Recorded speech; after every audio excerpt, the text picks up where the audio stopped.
they said, we would like to pay for your entire adoption.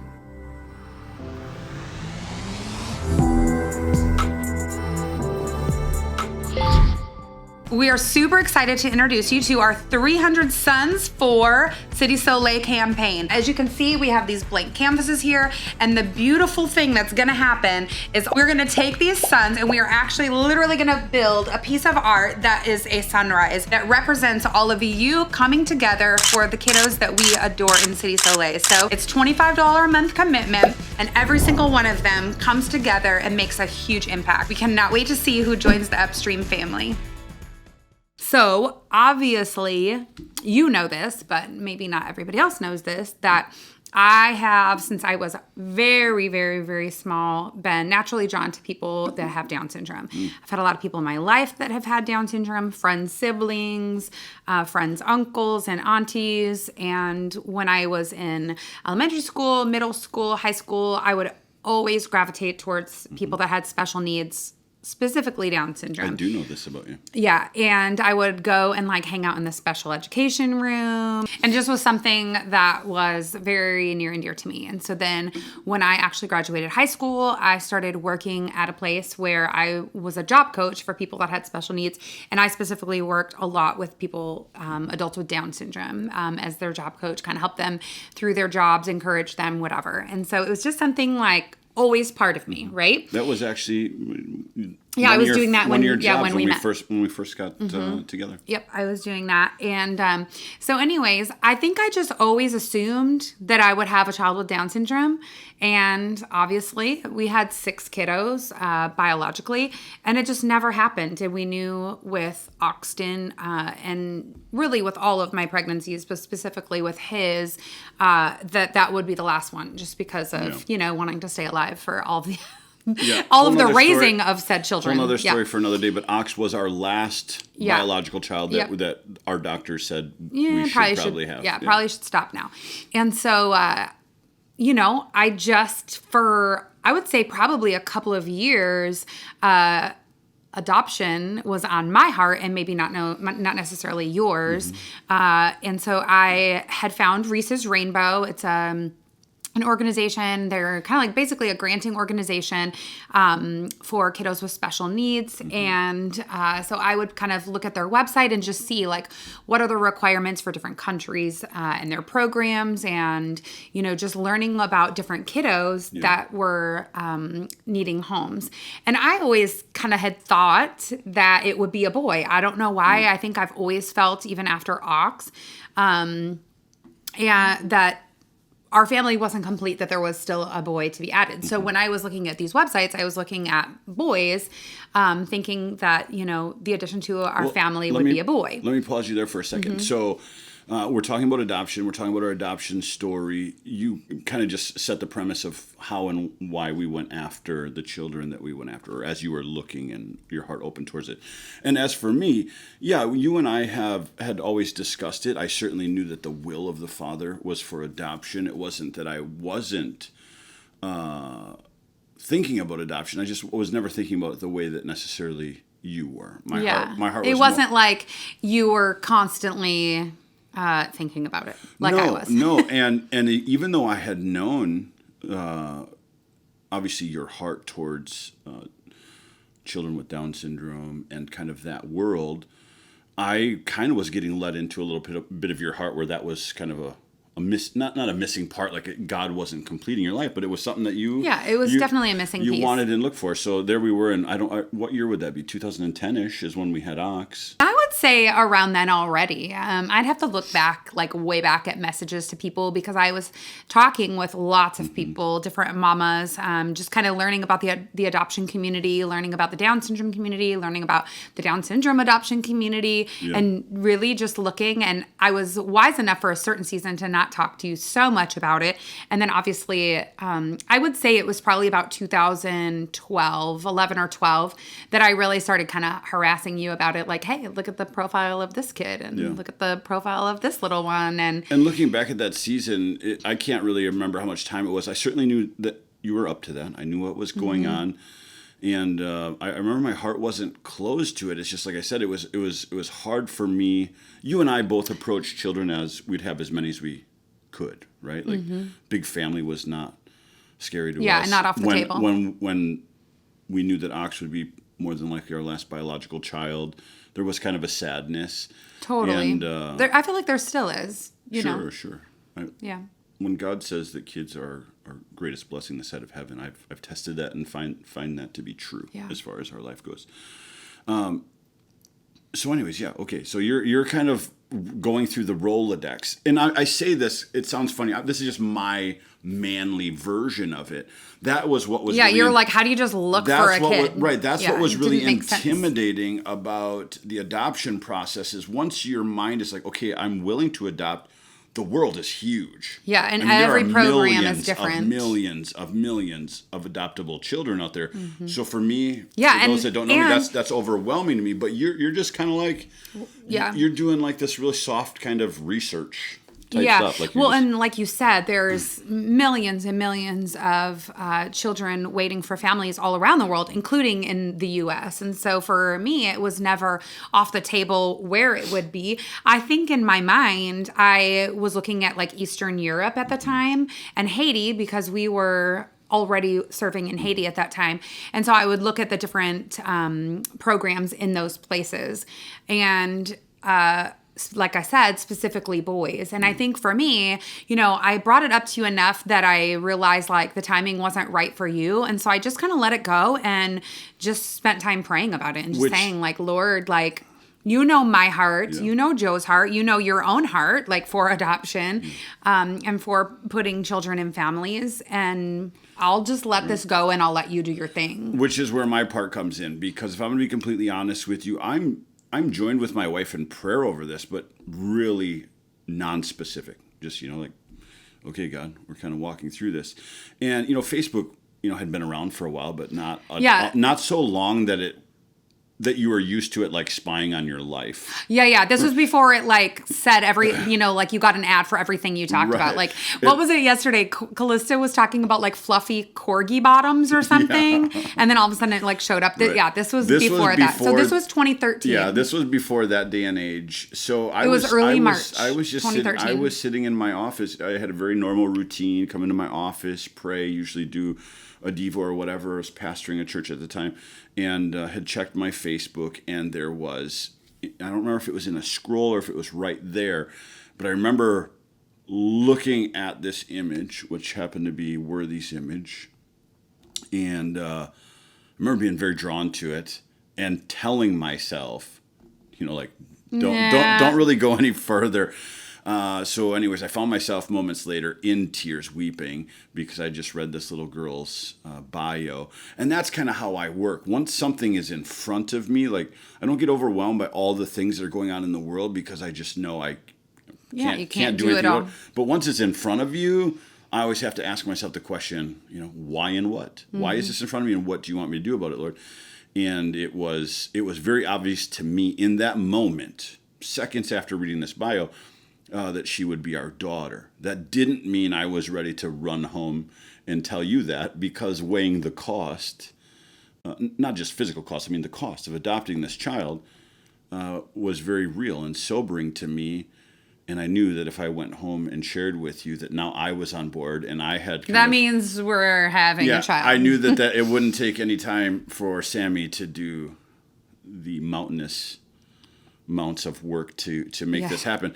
So anyways, I sat on it for about a day. I'd kind of just prayed over it and just knew without a shadow of a doubt that I needed to go home and share this little girl's profile with you. So what was that like once I came to you and showed you her profile? Well, I remember, of course, like I vividly remember you being like, I think you actually texted me. I think you texted me from work. I don't think that you did this at home. I'm almost positive that you texted me and you said, I think our daughter just showed up on my Facebook feed. And I was like, what are you talking about? Because it wouldn't have been any, it wouldn't have been our own kids. Like, why would that didn't even make sense. They were young. And you sent me Worthy's picture. And I just remember being like, oh my goodness, like what? Okay, first off, I had been for a couple of years looking at the profiles of little boys. And I actually had never considered the Chinese program. It just wasn't something even on my radar screen. Yeah. And so when I saw her, I was like, okay, one, she's Chinese, and two, she's a girl. Yeah. Like this is not what I was thinking. This is amazing and so obviously God, because why would a little girl in China show up on your Facebook, right? Yeah. That didn't make any sense to me other than it just being like, oh yeah, clearly this is our daughter. And so, of course, I was like, yeah, that's definitely, let's do this. Like, okay, where do I sign up? And so we actually figured that out right away. What do we do? And we obviously had never adopted before. We obviously were living on a ministry salary. It was so much bigger than us, for sure. Like I was just like, I don't know how we're gonna do this. I don't even know if we meet the qualifications. And that's what I mean. There's just so many questions, huge process to go through. Yep. And I remember calling them. Or maybe I emailed them. I emailed the agency that was listing her. And like I said, every country program is different. This one, her file had already been locked by a specific agency. Mm-hmm. That's how it worked in China at the time. I don't honestly know what it even is now. But I contacted them and they messaged me back. And this is where the plot got a little thicker because they had told us the requirements. I was like, okay, great. This is awesome. We're golden. And then she said, did you know, and at this time, I think it's actually different now, but at that time she said, do you know that you can actually adopt 2 children at the same time in the China program? And so... Yeah, for those that don't have a ton of adoption experience, basically there's timelines and tons of paperwork. And it's different for every program. And the reason why they're sharing this with you right now is to know that as you're getting invested in this, there's kind of a deadline, and maybe we'll get to that a little bit as far as choosing whether or not you're going to double up on the craziness that is your life. Yeah, exactly. So she said that to me, and she sent me some profiles, and they were little boys. And I was like, oh, okay, this is where it gets thicker, because I had always thought that it was a little boy, and I was thrilled. I was thrilled. I mean, the minute I saw Worthy, I knew. I was like, okay, this kid is amazing. I already instantly love her. And oh no, I was not planning on adopting 2 kids, but these kids are in front of me. And so I told Joe, and he was like, you're insane. No way. And I told him a couple more times. And so I actually emailed back the agency, and I just said, hey, I need you to do me a favor. We're locked in here with her name wasn't Worthy at the time, but with this little one. But you got to stop sending me profiles because you're actually causing some marital division because Joe is not having it. And just to speak to that really quickly, for anybody that's listening, I was responding 100% out of flesh. I wasn't even really considering the fact of whether or not God had to for us. I literally just went into what are people going to say? Because being around the church long enough, there's a lot of adoption stories out there, and well, and it's scary too because there's a lot of situations that are really, really difficult. So I would not put this in a heart-hardening situation, but I just stonewalled it. I was like, yeah, it was a hard heart. Let's say no, it really wasn't, because my heart is always semi-hard heart. No, what it was 100% me not really just taking it even before, not even considering it. I didn't take it before God. I was like, okay, this one seems to be such a huge step of faith already. Yeah. Why would we add to it? And I remember, I think I called you the crazy cat lady or something like that. I was I think we have enough kids. I was like, people are going to think we're already, rolling 6 strong, getting ready to add 7. Yeah. So anyways, her response was, I totally understand, but I just have to send you one more because I know this one's your son.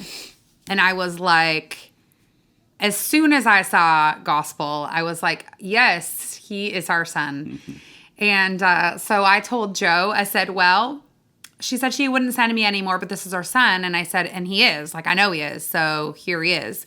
And then you were, no way. I think that's when you brought out the, are you crazy? We're already adopting a little girl. We don't need to, this is crazy. It's already, it's a massive financial commitment. It's a massive, just It's time commitment. Two children with special needs. This is. I not mean, a, even just one was a massive commitment. This so is not two was like, It's not 18 years, and hopefully you get to see them married off. Like there are children into retirement.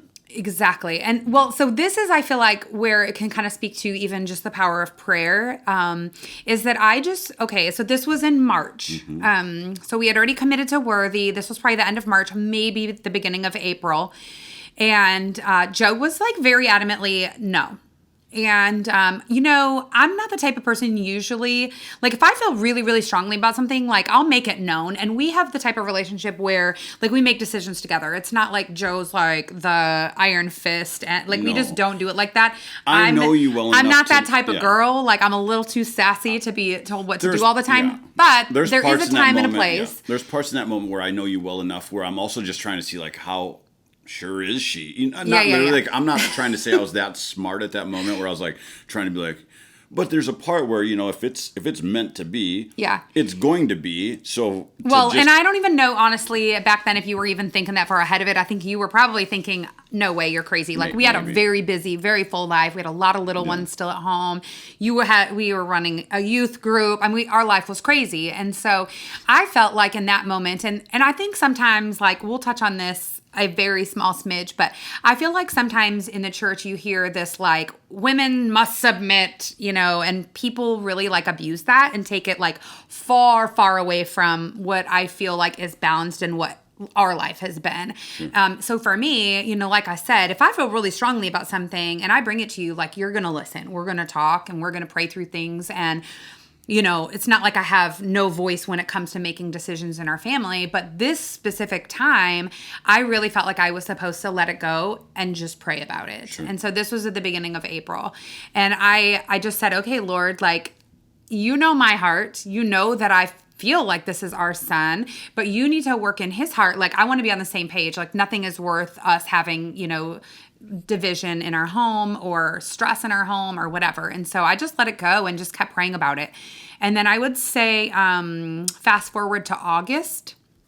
I had, at this point, we were well underway. We were in the midst of our home study, and, I remember like I was doing my due diligence, I'm doing all sorts of paperwork and I'm joining groups and I'm talking to so many other adoptive families. You're very aware of this timeline that's starting to shrink too. Yes. And I knew like we're, at this kind of juncture of where we're taking the next step and we're, no looking back. And so I had been joining all these different groups, like advocacy groups. And sure enough, one morning, I think it was August, I see this thing pop up again on my Facebook timeline. And it says, I can't believe this little sweetie still hasn't found a family. And it was Gospel's picture. And I was wrecked. Like, I literally just started sobbing. I was like, well, that's because we're his family, Like, duh, of course he didn't find another family, And so Joe was still at work. And I talked to the kids, like, guys, I'm a mess. They're like, Mom, what's wrong? And I'm like, this little boy, like, he doesn't have a family still. And they're like, well, we should adopt him. I'm like, well, your dad's terrible, So I actually just went outside and I sat down on our front stoop and I just cried and I just prayed. And I was like, Lord, like, I don't know what is happening, but I swear this is our son. Like, you got to get us on the same page or like change my heart real quick about this. If this is not your plan, cool. Like, I'm okay with that. I just need you to let me know because I don't want to keep bugging Joe about it. Right. And I remember you walking up the sidewalk around the garage at our old house and me saying, you're like, what is going on? And I'm like, well, this boy I'm pretty sure he's our son, and like you're not seeing it. And so I remember you just saying, like, I think we actually probably had a little bit of a tiff real quick. I can remember it vividly. And I think I went to take a bath. It never even got to a tiff. It was kind of like a shutdown. Yep. I came home from work. I see my wife disheveled. I know that. I think that's when you said, I think you're crazy. I know. I can remember this moment very vividly because the moments that happen after that are obviously what make this story even that much more beautiful and give God glory. So we always kind of have these steps, right? There's paperwork steps, there's financial steps, home studies, all these types of things. And we're kind of at an area too, as you're talking about a second child, we also just have this very fleshly human thing hovering over us, and that's this money thing. So I need to know that this is also God in this, because this next step and this next commitment, It doubles the cost for us. Yeah. it doubles the cost of money that we don't have. Yeah, for so sure. a part of this is me just trying to be responsible as a husband and the leader of the home and stuff like that, but also really catering to the fact that this is my wife, and she's all in, and she's saying this is, there's a difference when we say like we feel or we like or whatever. You're saying this is our son, and God has this. So I have to go, I have to get caught up. So I go back to pray. I'm in my prayer very simply, just to let you guys know, I get smacked inside the head by God right away. I don't think I had my eyes closed for more than a few seconds. And as I'm praying and thinking about my wife, thinking about what's going on, and it just literally is me opening both doors to our vehicle and putting in 2 car seats. I'm done at this moment. I know instantly, okay, we're adopting 2. So, but meanwhile, I'm back at home releasing it all, and I'm scared. I'm like, oh, that was totally myself. That we're not actually supposed to have 8 kids. Like, totally, that was Sammy Rogalski and not the Lord. Yeah. I think that this is not our son, and I am actually crazy. So I was ready when you got home to be like, babe, I'm so sorry for all the confusion. Yeah. No, I think we'll just settle it at 7 and we'll call it good. Right. Lucky 7. So we'll speed you guys up here a little bit. We can always do part 2. Just it might be fun to do a part 2. Just for time's sake. Well, we might. Yeah, there's so many stories inside of this thing. Like they're actually going to get them coming home, but let's get the foundation part done. So I'm coming home like giddy and smiling and happy because God just gave me this cool little vision or whatever, and I come down to Sammy in the tub and in tears still, and kind of like, it's okay, we don't need to do this. I'm like, no, hold up, time out. Like, I just went and prayed then about this. It became a struggle for me. Well, so this is the part that I needed to forgive me or help me remind. For some reason, I remember that night being an important and crucial night as far as a commitment towards him. Like, I felt like because what I remember, it was the next day. All right, because I remember not only because this was like a Monday. There was 2 things that I remember. We had to commit. One, say that we want this kid, and then we also had to submit a little bit of money. Yes, we had to submit like $800 to add this profile to what we were already doing, and that was like the next day. So this is what I remember. So what happened was, is you came home and you were like, yes, like I was praying. I had this like very clear vision. He is our son. You're right. I'm so sorry. And I'm like, no, I was actually thinking the opposite thing. And so I had to really wrestle. And I remember talking to Susan Bamberg. I remember we must have gone back to the church that night for something. There was something going on, and I was there. And I remember saying to her, this is what's going on. I totally was in, and now I'm out, and Joe's in, and this is a little scary for me. I don't really understand how any of this is going to work out. And so I distinctly remember her giving me a big hug and her big old Southern accent talking me off the ledge. And she said to me, Sammy, she said, just remember that if this is what you're supposed to be doing, you're not always going to have all of the steps laid out before you. And she starts talking to me about Indiana Jones and how, I don't even remember what episode it is. We should probably watch it, or which movie, not an episode. It's an iconic scene where he's got to clear a chasm. There's a big chasm, and there's no way to do it other than every time he takes every single step. And that's what she told me. She said, Sammy, she said, it. I really feel like God wants you to know that if you take a step, he will light up every single step after that. Yeah. And so then we took a step and we said, you know what, we're going to talk to some people that are several friends that are really close to us and ask them to pray. Yeah, but first we had to blindly commit. Yes. We hold on. So we talked to several friends, several people close to us, and said, this is what we're praying through. Right. And I want to emphasize this a lot because I know there's people that are going to watch this, that this is going to be the inspirational part. If we don't say so ourselves. Well, no, but I'm just saying, like, we get into these very real situations where we are looking for God to supply answers. And sometimes he's waiting for you to take the first step. And a woman in the church is saying, you got to take some blind steps. Like, if God is in it, you got You got to have faith in what you're saying. You got to have faith in the fact that you believe this is your son. You have to have faith in the fact that when you ask for God to answer your prayers, He give you wisdom. He gives you He'll a give you vision. wisdom. Yeah. All of these types of things. But that didn't mean like all of a sudden the path just got illuminated. Like it was more blind steps after another, because that night, well, I remember it like this. I remember wrestling, one in my flesh, being like, this is so irresponsible that we're getting ready to commit to a child X amount of dollars, guys. We're talking, these are big dollars. And we had no idea how we were going to do it. But yet, you could not have convinced me otherwise that God hadn't been speaking to us, that God hadn't been showing up my wife's heart, that God wasn't. So it's like, you kind of just had to, so I remember we were just like, do it, send to the agency that we want this child. We'll figure out the next step as it comes up. So yes, you're right. So that must have been a Monday night.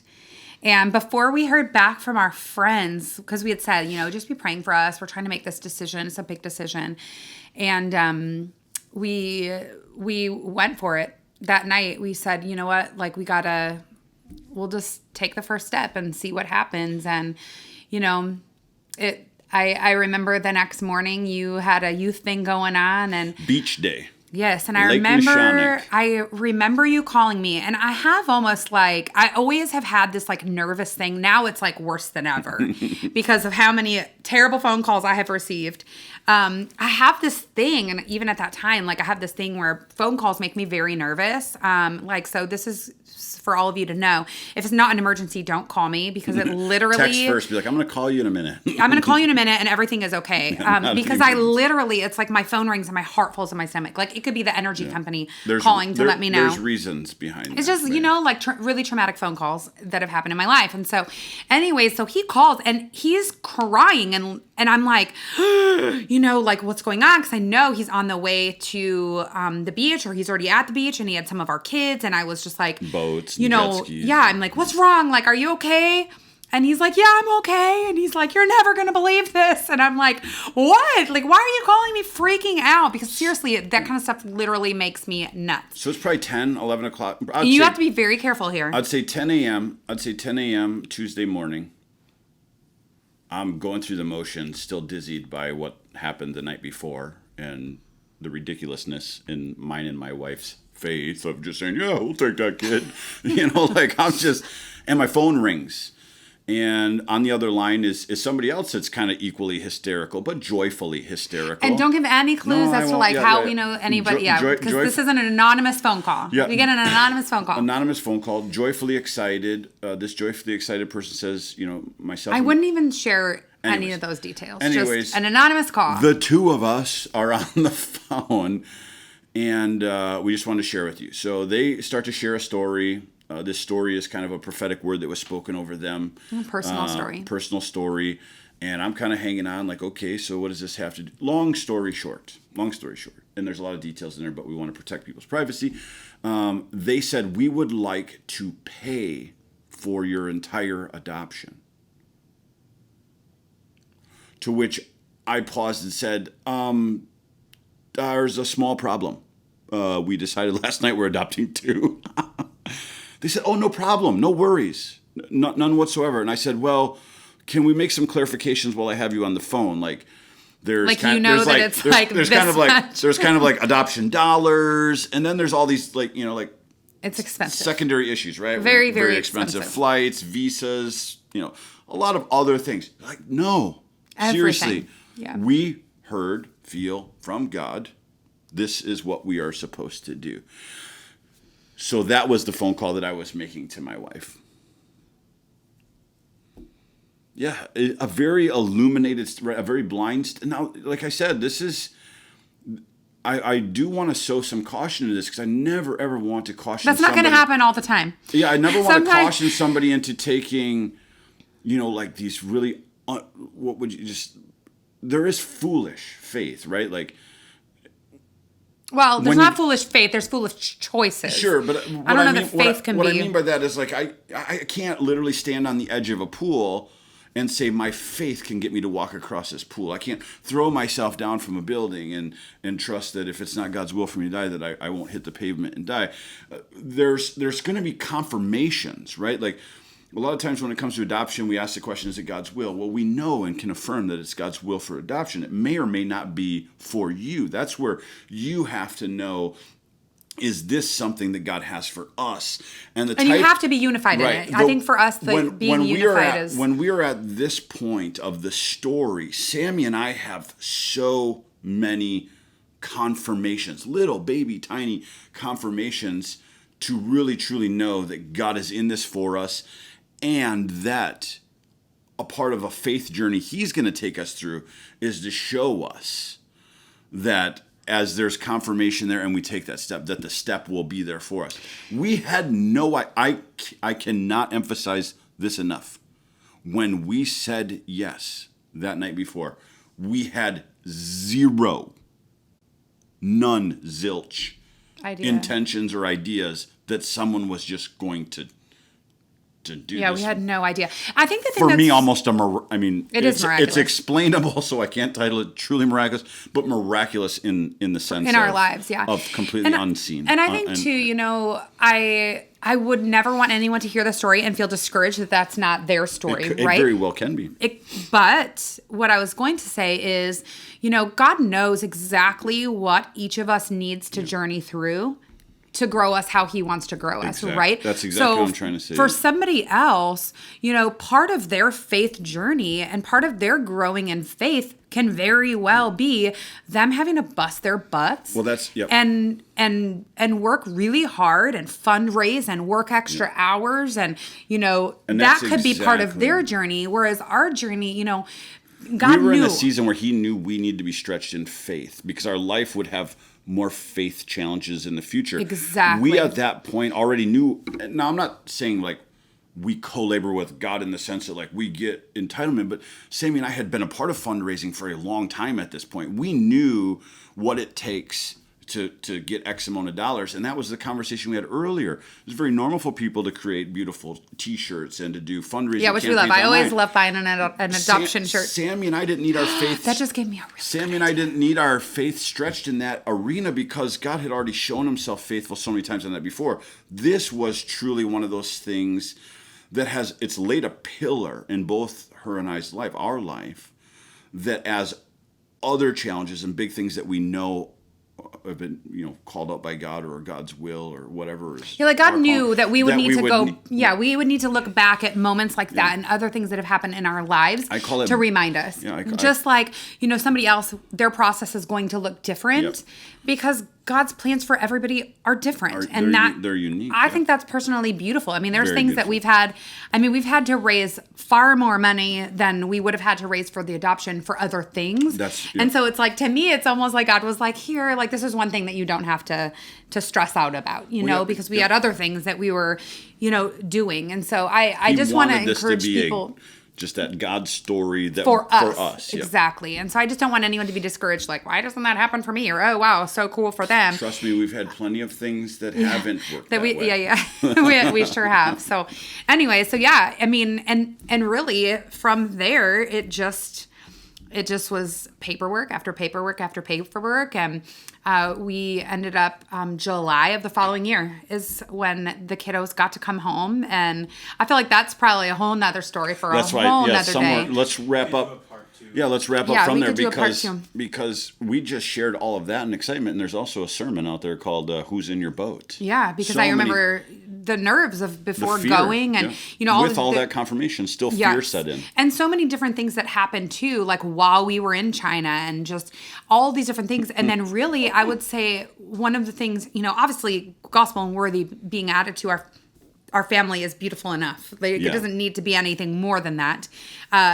And yet, God's used that to really open, especially my eyes to things that He wants me to fight for. Yeah. I think that adoption is such a beautiful thing that if God calls you, what an honor it is to do. And yet I also know that there's so many families that should stay together and they don't because of poverty, right? You've seen the hard, and the good and the flip side. Yeah, exactly. And I think because of the things that God revealed to me in the process of Worthy and Gospel coming home, and kind of at the same time as that we were working in Haiti and seeing different things, you know, like God's really used Gospel Unworthy in that way to reveal certain things to me and to you. But then also, like, you know, I feel like part 2, we have to talk about the insanity of these kids who we literally found because of social media. And now one of them and one of our other kiddos who was actually kind of not that all excited about them when they came home, now are just dominating social media, and like God using them and using Worthy to touch people's lives. Like, it's a light in so dark cool. places. It's so cool. So yeah, I'd love to talk more on the next round. Like, obviously we kind of talk about how we got here, but then maybe talk about what it's been like, you know, because adoption is beautiful. There's easily fully 2 and maybe even 3 more